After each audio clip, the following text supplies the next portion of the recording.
On ouvre le kiosque. Jean-Philippe Ballas. Avec un Big Bang dans le dialogue social, vos journaux reviennent largement sur le clash qui conduit la CGT et FO à pratiquer la politique de la chaise vide à la grande conférence de François Hollande. Et tout le monde, on va le voir, en prend pour son grade. Big Bang, le terme choisi par Pierre Cavret dans Ouest France, qui regrette ce jeu de posture. La décision de la CGT traduit l'état d'un syndicat en proie à de graves tensions internes, dit-il. Celle de FO, tout aussi inutile et dogmatique, s'avère à l'opposé des progressistes comme la CFDT, à valeur de couleuvre certes, mais constructif. Et l'Élysée dans tout ça, c'est une humiliation supplémentaire pour François Hollande, sans que sa placidité semble s'en trouver ébranlée, écrit Yverté dans Sud-Ouest. Une gifle en guise d'avertissement pour Manuel Valls, qui aime beaucoup moins en recevoir. Décidément, un beau défilé de postures, fustige l'éditorialiste, qui s'en prend aussi au patron du MEDEF, Pierre Gattaz, qui cultive avec succès le style du massacreur que l'on doit retenir, du rapace et du grippe-sous. Résumé de Patrice Chabanet dans le journal de la Haute-Marne, les partenaires se refusent à se départir d'une conviction bien hexagonale. Toute concession équivaut à une reculade. Il faut montrer ses muscles tout de suite et ne pas décevoir sa base.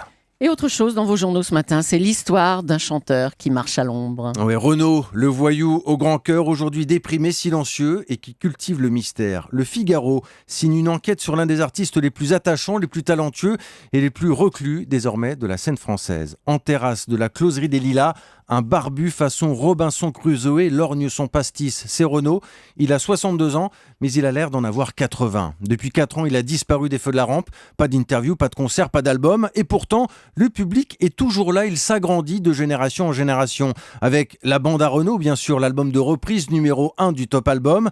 Il y aura d'ailleurs un second volet en octobre. Julie, on apprend notamment qu'un certain Julien Clerc chantera Morgane de Toi. Ah, ça sera magnifique. Et pour la suite, un retour sur scène semble compliqué, dit son entourage. Au moins, le Figaro nous explique que Renaud n'a pas de problème d'argent. Depuis 30 ans, les royalties continuent de tomber pour celui qui a vendu 20 millions d'albums. On le sait moins, mais Renaud possède aussi l'une des plus belles collections privées de bandes dessinées d'Europe, avec des milliers d'originaux de Tintin à Astérix. Il pourrait même tout donner un jour à un musée. À lire donc ce matin dans le Figaro, paradoxe quand on sait à quel point Renaud a toujours aimé se moquer de ce quotidien. Et même s'il n'a pas écrit de nouvelles chansons depuis 10 ans, il nous reste malgré tout quelques pépites, Julie. On écoute. Lola, je suis qu'un fantôme quand tu vas où je suis pas. Tu sais, maman, que je suis Morgane de Toi. Renaud sur Europe 1. Il est 7h10. À la une des régions, votre rendez-vous chaque matin avec une actualité régionale. Et avec vous, Marion Calais, aujourd'hui, 32 ans après sa disparition, le corps d'un alpiniste qui vient d'être retrouvé. Oui, Patrice Hiver avait 23 ans ce 1er mars 1982 lorsqu'il entame une ascension d'envergure dans le massif du Mont-Blanc. Le jeune homme, aspirant guide chamoniard, s'élance en solitaire, mais à 16 heures, tout bascule, écrit le Dauphiné libéré. Ce n'était pas prévu, le temps se gâte. Et ses amis, qui l'avaient suivi jusqu'au pied de l'ascension, qui l'avaient suivi aussi du regard jusqu'au sommet, perdent sa trace. Les recherches dureront plusieurs jours, sans succès, jusqu'à donc jeudi dernier, 32 ans après.